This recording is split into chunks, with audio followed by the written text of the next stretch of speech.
ব্যাপার রে মা, তোর বাবা এখনো ঘুম থেকে ওঠেনি নাকি? না মা, বাবা বললে বাবার খুব শরীর খারাপ লাগছে। সে কি, ঘরে তো কোনো বাজার নেই। ভেবেছিলাম তোর বাবা নদী থেকে আর যা মাছ পাবে সেগুলো বিক্রি না করে রান্না করব, কিন্তু তোর বাবা কিনা অসুস্থ হয়ে গেল। চল তো গিয়ে দেখি। ওরে বাবা রে, ওরে মারে, মরে গেলাম রে, মরে গেলাম। জ্বরে যে শরীরটা পড়ে যাচ্ছে। শোন রে মা, তোর বাবার জন্য ওষুধ কিনতে হবে, কিন্তু আমাদের কাছে যে কোনো টাকা নেই। তুই থাক, আমি তোর বাবার জালটা নিয়ে নদীতে মাছ ধরতে যাচ্ছি। আজ মাছ বিক্রি করে তোর বাবার জন্য ওষুধ কিনে আনবো। আচ্ছা ঠিক আছে মা। এরপর টুনি জাল নিয়ে নদীতে মাছ ধরতে চলে যায়। কিরে টনি, তুই নৌকা নিয়ে এদিকে কেন এসেছিস?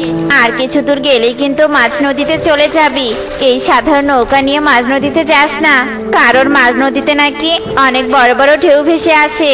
আমাকে যে মাছ নদীতে যেতেই হবে, আর মাছ নদী থেকে অনেক বড় বড় মাছ ধরতে হবে। এরপর টনি তো তার কথায় সাড়া না দিয়ে তার সাধারণ নৌকা নিয়ে মাঝ নদীতে চলে যায়। আর যেই না নদীতে জাল ফেলে, ঠিক তখনই দূর থেকে অনেক বড় একটা ঢেউ চলে আসে। সাথে সাথে টুনিও তার নৌকা নদীতে ডুবে যায়, আর ভাগ্যক্রমে টুনি বেঁচে যায়। এ কি, আমি কোথায় চলে এসেছি?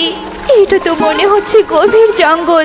না না, রাত হওয়ার আগে এই জঙ্গল থেকে আমাকে বের হওয়ার পথ খুঁজতে হবে। এই কথা বলে টুনি জঙ্গলের ভেতরে চলে যায়, আর এদিক সেদিক ঘুরে জঙ্গল থেকে বের হওয়ার পথ খুঁজতে থাকে। এ কি, এখন আমি কি করব? না না, যেভাবেই হোক রাতে থাকার জন্য একটা আশ্রয় খুঁজতে হবে। কেউ কি আছো? আমাকে একটু সাহায্য করো, কেউ কি আছো? টুনি চিৎকার করতে করতে সামনের দিকে এগোতে থাকে, আর যেতে যেতে সে টমেটো ঘর দেখতে পায়, আর তাড়াতাড়ি করে টমেটো ঘরের ভেতরে চলে যায়। যাক বাবা, অন্তত থাকার জন্য একটা ঘর পেলাম। অনেক রাত হয়েছে, এখন একটু ঘুমিয়ে নেই। মা, তুমি এখনো কেন ওষুধ নিয়ে আসছো না? আমি যে শ্বাসকষ্টে মরে যাচ্ছি মা। আহারে, এই বানরছানাটা শ্বাসকষ্ট হয়েছে। এক্ষুনি যদি ওকে ওষুধ খাওয়ানো না হয় তাহলে তো মরে যাবে। তান্ত্রিক বাবা তো আমাকে একদিন বলেছিল কালো পাতার ঔষধি গাছের রস খাওয়ালে শ্বাসকষ্ট কমে যায়, আর এত বড় জঙ্গলে ঠিক ঔষধি গাছ পাওয়া যাবে।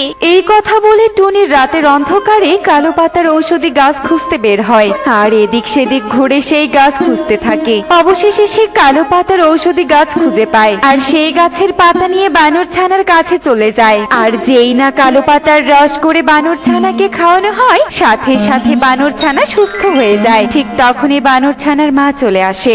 কি রে মা, তুই সুস্থ হয়ে গেছিস? কিন্তু কিভাবে? টনি মাসি আমার প্রাণ বাঁচিয়েছে মা। টনি মাসি না থাকলে যে আমাকে জীবিত দেখতে পেতে না। তোমাকে অনেক ধন্যবাদ টনি, তুমি আমার অনেক বড় উপকার করেছো। কিন্তু তুমি এখানে কেন এসেছো? আমাদের সিংহ রাজা তোমার কথা জানতে পেলে তো তোমাকে খেয়ে ফেলবে। এরপর টুনি বানর ছানার মাকে সব কথা খুলে বলে। ঠিক আছে টনি, কাল সকাল হওয়ার আগে আমি তোমাকে বাড়ি ফেরার পথ দেখিয়ে দেব। কিন্তু তার আগে আমি সিংহ রাজাকে এই টুনি পাখির কথা বলে দেব, আর এই কথা বলার জন্য আমি পাবো দামি পুরস্কার, আর বানর বউ পাবে শাস্তি। এরপর প্রজাপতি সেখান থেকে সিংহের গুহায় চলে যায়, আর সিংহ রাজাকে সব কথা খুলে বলে। কি, ওই বানর বউয়ের এত বড় সাহস! আমার জঙ্গলে থেকে আমার পছন্দের শিকারকে এভাবে হাতছাড়া করে দিচ্ছে। এর শাস্তি ওকে পেতেই হবে। তার সাথে ওই টুনি পাখিকে ধরতে যেতে হবে। এই, তোরা কে কোথায় আছিস? আমার সাথে আয়। এরপর সবাই মিলে বানর বউয়ের বাড়ির দিকে যেতে থাকে। কি, সিংহ রাজা সবাইকে নিয়ে আমার বাড়ির দিকে কেন আসছে? সিংহ রাজা নিশ্চয়ই তোমার কথা জানতে পেরেছে টুনি। তুমি আলমারির পেছনে গিয়ে লুকিয়ে পড়ো।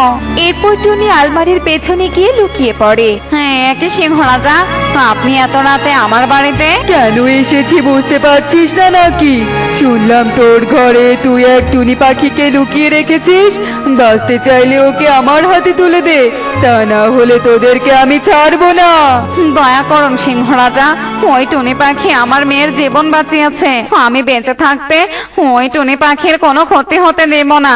কেউ আমাদের সাহায্য করলে তাকেও সাহায্য করা উচিত, আর আমি আমার জীবন গেলেও ওই টুনিকে আপনার হাতে তুলে দিব না। তাই নাকি? তাহলে তুই জীবন দে।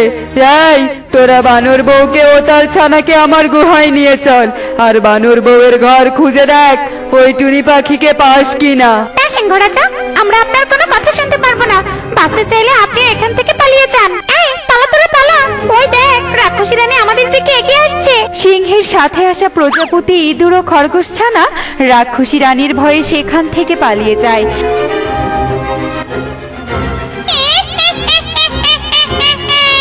একসঙ্গে কতগুলো শিকার! ইস, আজ রাতে আমার খুব মজা করে খাওয়ার ভোজন হবে।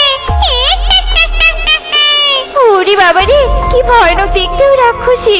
আহারে, ওই রাক্ষসী তো এবার সিংহ রাজা, বানর ছানার মা আর বানর ছানাকে ধরে নিয়ে যাবে। না না, কাউকে বিপদে পড়তে দেখে এভাবে চুপ করে ভয় পেয়ে পালিয়ে যাওয়া ঠিক না। কিন্তু আমি কি বা করবো? ওই রাক্ষসীর তো অনেক শক্তি। মা বলতো শক্তিতে না পারলে বুদ্ধিতে জেতা যায়। আজ আমি আমার বুদ্ধি দিয়ে ওদের জীবন বাঁচাবো। এরপর টুনি রাক্ষসী রানীর সামনে চলে যায়। ঠিক সময় এসেছো রাক্ষসী, তুমি ওদেরকে তোমার ভোজন বানানোর জন্য নিয়ে যাও। কিন্তু শুধু ওদেরকে নিয়ে গেলে তো তোমার পেটের কোনাটাও ভরবে না। তা তুই ঠিকই বলেছিস, আমার পেটে অনেক খিদে, কিন্তু কি আর করব, সারা রাত ধরে একটা শিকারও খুঁজে পাইনি। তুমি চাইলে আমি তোমাকে আরো অনেক শিকার ধরে দিতে পারি। কি ব্যাপার রে বলতো, তুই আমাকে এত সাহায্য করতে চাইছিস কেন? না মানে, ওরা তো আমার চিরশত্রু। আমি চাই তুমি ওদেরকে আয়েশ করে খাও। চলো, এদেরকে নিয়ে আমার সাথে চলো। এরপর রাক্ষসী তার জাদু শক্তি দিয়ে সিংহ রাজা, বানর বউ ও বানর ছানাকে রশি দিয়ে বেঁধে ফেলে। আর একটা মাদুরে চড়ে সবাই টুনির সাথে যেতে থাকে। আর টুনি বুদ্ধি করে সবাইকে একটা নদীর কাছে নিয়ে যায়। আর যেতে যেতে টুনি একটা রাক্ষসী জ্বালানোর গাছের পাতা ছিঁড়ে নেয়। রে, কোথায় কোথায় আমার জন্য শিকার? এখানে তো কাউকেই দেখতে পাচ্ছি না। এ কি রাক্ষসী রানী, তুমি অন্ধ নাকি? ওই তো ওখানে অনেক শিকার দাঁড়িয়ে আছে। এরপর রাক্ষসী রানী যেই না নদীর পানির দিকে তাকায়, তখনই সে নিজের প্রতিরূপ সহ অন্যদের দেখতে পায়। আরে টুনি, ওখানে তো অনেক শিকার, কিন্তু ওখানে যে আমার মতো একজনকেও দেখতে পাচ্ছি। হ্যাঁ রাক্ষসী রানী, ওটাও তোমার মতো রাক্ষসী, কিন্তু ওই রাক্ষসী তোমার শক্তির সাথে পেরে উঠবে না। যাও, তুমি ওই রাক্ষসীর সাথে লড়াই করে শিকার ধরে নিয়ে এসো। টুনির কথা শুনে রাক্ষসী রানী নদীতে লাফ দেয়। আর সাথে সাথে টুনি রাক্ষসী জ্বালানো গাছের পাতা নদীতে ছিটিয়ে দেয়। আর রাক্ষসী যন্ত্রণায় ছটফট করতে থাকে। ওরে বাবারে, ওরে মারে, গেলাম রে গেলাম, শরীরটা চলে যাচ্ছে রে। আয় টুনি আয়, তুই আমাকে কোথায় ফেলে দিলি? ওরে বাবারে! এরপর রাক্ষসী ছটফট করতে করতে নদীর পানিতে ডুব দেয়। আর টুনি সিংহ রাজাদের মুক্ত করে দেয়। রাক্ষসী রানী আর কখনো ফিরে আসবে না, আর তোমাদের কোনো ভয় নেই। তার মানে তুই আমাদের বাঁচানোর জন্য বুদ্ধি দিয়ে রাক্ষসীকে বোকা বানিয়েছিস, আর তোকে কিনা আমি খাওয়ার জন্য আমার জঙ্গলের বানর বউকে শাস্তি দিতে চেয়েছিলাম। বানর বউ ঠিকই বলেছে, তোকে খাওয়া আমার উচিত হবে না। সত্যি, কেউ বিপদে পড়লে তাকে সাহায্য করতে হয়। এখন থেকে আমরাও একে অপরের বিপদে সাহায্য করব। শোন টুনি, তুই আমাদের একটা শিক্ষা দিয়েছিস, তাই আমরা তোকে কিছু উপহার দিতে চাই। আয় টুনি, তুই আমার সাথে আয়। এরপর সিংহ রাজা টুনিকে তার গুহার ভেতরে নিয়ে যায়। আর গুহার এক পাশ থেকে এক কলসি স্বর্ণমুদ্রা নিয়ে আসে। এই নে টুনি, এগুলো আজকে থেকে তোর। সিংহ রাজা, আপনি ওগুলো টুনিকে দিচ্ছেন কেন? বিপদের সময় টুনি আমার পাশে থেকেছে, আর তোরা আমার এত আপন হওয়া সত্ত্বেও আমাকে বিপদে রেখে পালিয়ে এসেছিস, তাই এগুলো টুনি পাওয়ার যোগ্য। ধন্যবাদ সিংহ রাজা। এরপর দেখতে দেখতে সকাল হয়ে যায়। আর বানর বউ টুনিকে তার বাড়িতে যাওয়ার পথ দেখিয়ে দেয়। আর টুনি এক কলসি স্বর্ণমুদ্রা নিয়ে বাড়িতে চলে আসে। কি মা, তুমি কোথায় চলে গিয়েছিলে? আমি যে তোমাকে অনেক খুঁজেছি। এরপর টুনি টুকিকে সব ঘটনা খুলে বলে। আর আমাদের কোনো অভাব থাকবে না রে মা, আমি এক্ষুনি তোর বাবার জন্য ওষুধ নিয়ে আসছি। দেখলে তো বন্ধুরা, শক্তি না থাকলেও কখনো কখনো বুদ্ধি দিয়ে জয়লাভ করা যায়। এমনই সব মজার মজার শিক্ষণীয় টুনি পাখির গল্প দেখতে আমাদের সাথেই থেকো। আর গল্পটি কেমন হয়েছে তা কমেন্টে জানাতে ভুলো না কিন্তু। Bye bye.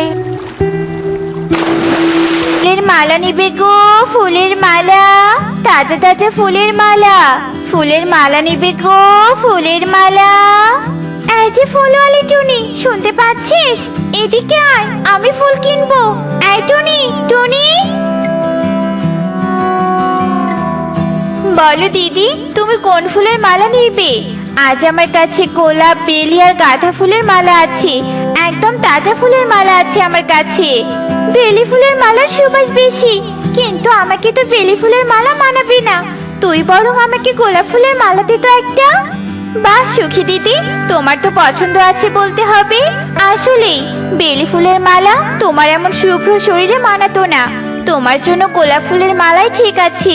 এই নাও সুখী দিদি, গোলাপ ফুলের মালা। বাহ সত্যি তো, একদম তাজা ফুলের মালা। তা টুনি, তোর মালার দাম কত বলতো? বেশি না দিদি, গোলাপ ফুলের মালার দাম মাত্র 50 টাকা। বেলি আর গাঁদা ফুলের মালার দাম 40 টাকা করে। বাবা, এটুকুই তো মালা, তার আবার এত বেশি দাম? একেবারে 50 টাকা? দাঁড়া, দেখছি, ঘর থেকে টাকা এনে দিচ্ছি। টুনি অপেক্ষা করতে থাকে আর সুখী ঘরে চলে যায়। আর একটু পরে টাকা নিয়ে এসে টুনিকে টাকা দেয়। পুনরায় টুনি ফুল বিক্রি করার উদ্দেশ্যে উড়াল দেয়। টনি, এই টনি, বাড়িতে আছিস? টনি। আরে প্রধান মশাই, আপনি এই গরিবের বাসায়? আপনি বললে তো আমি নিজে আপনার বাসায় চলে যেতাম। আসুন প্রধান মশাই, ভিতরে আসুন। না রে টুনি, আজ আমার সময় নেই, বড্ড ব্যস্ত সময় পার করছি। কদিন পর মেয়ের জন্মদিন, সব জোগাড় যন্ত্র তো আমি নিজেই করছি। তোর কাছে এসেছি ফুলের মালা বায়না দিতে। বাসা সাজানোর জন্য আমার কিছু ফুল দরকার। আপনি একদম চিন্তা করবেন না প্রধান মশাই, অনুষ্ঠানের দিন সকালেই আমি নিজে আপনার বাসায় সব